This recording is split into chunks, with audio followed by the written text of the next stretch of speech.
It's 21st January. Let's quickly look at the headlines from the Indian Express newspaper. In the first page, we have new portal software, AI powered translation, EPFO 3.0 coming soon. Again, very important for cybersecurity perspective. Moving forward, we have 90 hours later, Yuvraj Mehta's car is fished out of Sector 150 swamp. Again, very important for infrastructure perspective.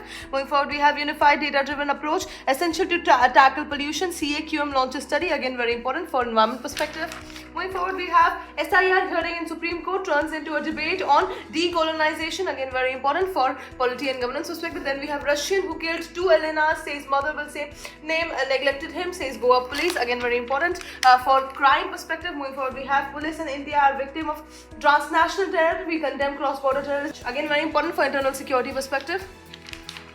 Moving forward, we have the editorial page where we have before AI summit and ethic checklist is important. Again, very important for a cybersecurity perspective. Moving forward, we have the economy page where we have after recovery optimism, early Q3 result point to headwinds. Then we have Sensex Nifty plunge over 1.2% on Greenland issue, continued FPI outflows. Then we have AI generated content labeling rules in final stages, says IT SECI. Again, all these things are very important for economy perspective.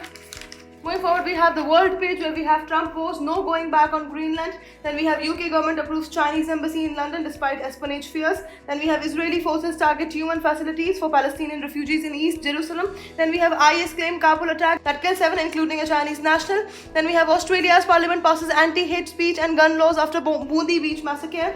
Lastly, we have Zelensky's urges US pressure on Putin after heating goes off in Kyiv. All these news are very important for international relations perspective. Lastly, we have the explained page where we have Trump's great trade reset made China great again. Again, very important for international relations perspective. Then we have who pays for Trump tariffs, almost exclusively Americans. Again, very important for international relations perspective. Lastly, we have for India's Apple sector import concessions, just latest red flag. Again, very important for horticulture perspective. And that is it for today. I will see you around the video. Until then, bye bye. Take care.